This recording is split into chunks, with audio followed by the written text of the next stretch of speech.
আজকে এই সরকার শপথ নেওয়ার পরে 12 থেকে 13 দিন হচ্ছে তারা আমাদের এই দেশের নাগরিকদের জীবনের নিরাপত্তা তারা দিতে পারেনি। বাংলাদেশ আজ ভালো নেই, ঢাকা আজ ভালো নেই, নরসিংদী আজ ভালো নেই, গাইবান্ধা আজ ভালো নেই। জুলাই বিপ্লব পরবর্তী এত শাহাদাতের মাধ্যমে আমাদের আশা ছিল একটা নতুন বাংলাদেশ পাবো, যে বাংলাদেশে আমার মা বোনদের নিরাপত্তা থাকবে, যে বাংলাদেশে চাঁদাবাজি সন্ত্রাস থাকবে না, যে বাংলাদেশে মাফিয়াতন্ত্র থাকবে না, যে বাংলাদেশে সকল মানুষের অধিকার নিশ্চিত করা হবে। বিকাশ পেমেন্টে 10,000 টাকার বেশি অফার, শপিং চলছে তো।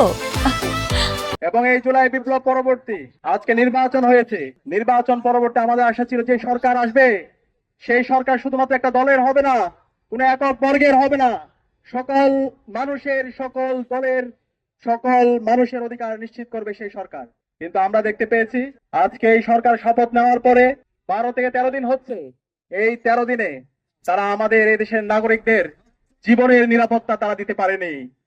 তারা আমাদের এই দেশের নাগরিকদের সম্পদের নিরাপত্তা তারা দিতে পারেনি। তারা আমার এই দেশের মা বোনদের ইজ্জতের নিরাপত্তা তারা দিতে পারেনি।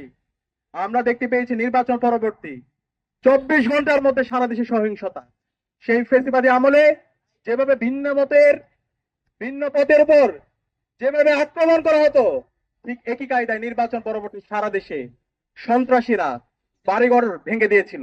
নির্বাচন পরবর্তী 24 ঘন্টার মধ্যে আমরা 4টা লাশ পড়তে দেখেছি, এবং একই সাথে সারা দেশে অসংখ্য মানুষের সম্পত্তিকে দখল করতে দেখেছি। একই সাথে আজকে 12-13 দিনে সারা দেশে আমার মা বোনদের উপর হামলা হচ্ছে। এই ঢাকা বিশ্ববিদ্যালয়ে এক দলের সন্ত্রাসীরা আমাদের বোনদের উপর তারা হামলা করেছে। একই সাথে আমরা দেখতে পেয়েছি রামপুরার মধ্যে 5 বছরের এক শিশুর উপরে হামলা করে তাকে হত্যা করা হয়েছে। যখন মামলা করতে গিয়েছে পরিবার, তখন প্রশাসন থেকে বলা হচ্ছে এই ধরনের দুর্ঘটনা আপনারা মাইনে নেন।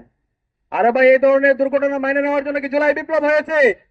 এত রক্তের মাধ্যমে যদি আমরা সেই ফেসিবাদী বয়ান শুনতে হয়, তাহলে আমরা ছাত্র সমাজ বেঁচে থাকতে আমরা এই ধরনের ফেসিবাদ বাংলাদেশে কায়েম হতে দেব না।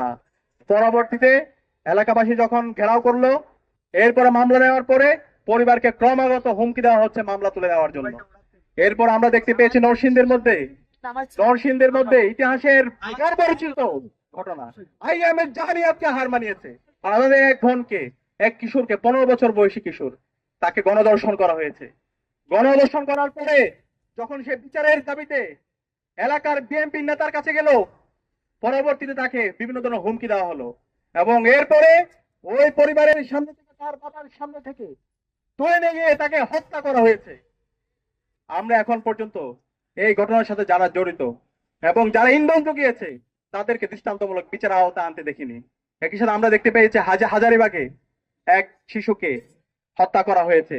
এভাবে গাইবান্ধা থেকে শুরু করে বাংলাদেশের বিভিন্ন প্রান্তে আজকে মবের মাধ্যমে নাগরিকদের অধিকার হনন করা হচ্ছে।